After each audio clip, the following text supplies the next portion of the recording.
Let's make some homemade meringues. I have tried this recipe once before and it was a pretty big fail. I did not whip the meringue for long enough and they ended up really flat. They still did taste really good, but they were not what I was going for. So I asked people of the internet to help me and I got some really amazing comments. So we're gonna try those out today and see if I can do it right this time. All right, straight away we're going to be using a mixer this time. We're gonna whip up those 5 egg whites, a tablespoon of vanilla, and half a teaspoon of cream of tartar. I was very carefully getting these egg whites out. I was really taking my time, trying to make sure we did it right, not getting any yolk into that egg white, and then kablamo. The egg got slippery and I dropped it in. I was on my 4th egg. I was already pretty annoyed that I dropped yolk into my egg white again. I thought, should I just try to scoop it out? No, I'm just gonna start over. So we're starting over already, but we're really gonna make sure to take our time this time and get it right. I'm determined to have beautiful meringues. So I washed my bowl out and we started over. I thought it would be smart. I'll get the egg whites into another bowl, one at a time, and then dump it into my mixing bowl. That way, if I do mess one up, I'm only losing 1 egg and not all of the eggs again. So I would definitely suggest doing that in the future, because this was the 2nd time that had happened. For the vanilla, somebody had suggested using vanilla paste instead of vanilla extract. So we tried that out. It was a little bit expensive, but hopefully it's worth it. It smells incredible. And then we're gonna add our cream of tartar, and we're using the whisking attachment, and we got to whisking. So this is supposed to turn into soft peaks. My mixer just wasn't getting all the way to the bottom. It wasn't touching the egg whites at all, actually. So I thought, okay, maybe I'll use the mixer later in the recipe when there's a little bit more into the bowl. I got out my mixer. Turns out it was broken. I was just like, okay, you can do this, Alicia. So that one didn't work. So then we brought out old trusty from last time, but we did put a little splatter guard on the bowl because last time I made a huge mess. And we used that, and we were just gonna take our time. We were gonna say, don't listen to the recipe when it says just do it for a couple of minutes. We were really going to take our time and get soft peaks. And I, of course, was Googling what this needed to look like, how long this maybe should take, and then I was just gonna be patient. So then I kind of tested, soft peaks, is this soft peaks?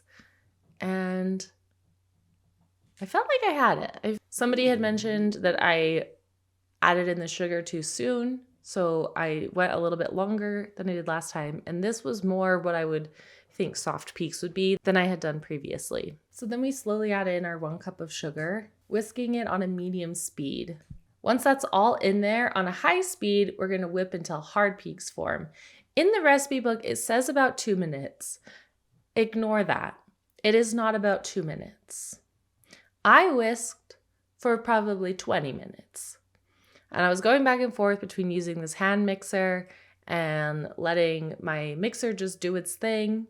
And I kept checking and checking and checking. While that was going, I got my baking sheets ready with parchment paper. Somebody had suggested spraying the baking sheet before putting the parchment paper on so that it will stay down. Thank you so much for your suggestion. And thank you so much everybody who commented and gave me suggestions. I really do appreciate it. I love when the people of the internet come together. It was very sweet. So I would check on it and it still felt too ooey gooey. So I just kept whisking. So then I was like, okay, look at that. That's starting to turn into a hard peak. Look how excited I look. I was so happy. And then I made a grave error and I added food coloring. I decided I wasn't doing 2 different colors, but I did want to do 1 color and I was going to make them orange. So of course I added some red and some yellow.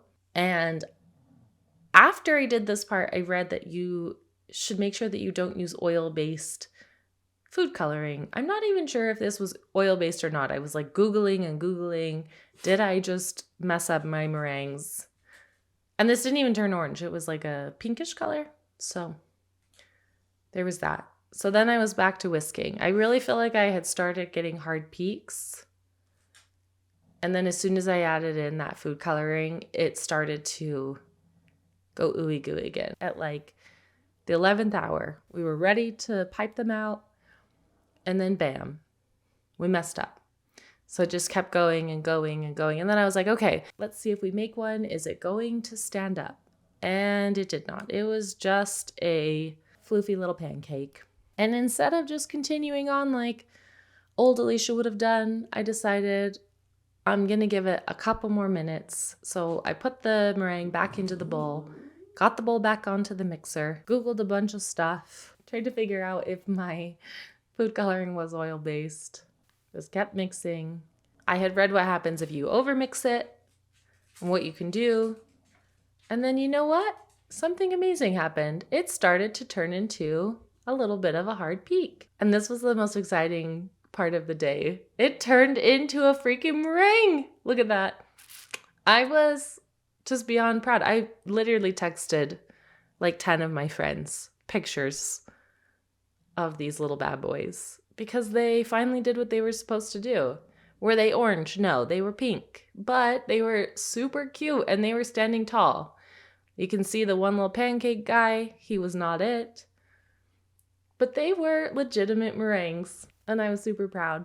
And then, of course, you bake them for an hour, and then you turn off the oven and leave them in there for another hour, and they turned out incredible. I was so, so proud. And they are quite delicious. They had just the most incredible crunch, but they were marshmallowy on the inside. They were a huge hit at wine night too. They got just absolutely devoured. And look how cute they look.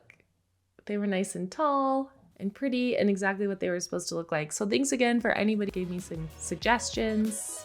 Thanks for following along. Make sure you like and subscribe, and we'll see you on the next video.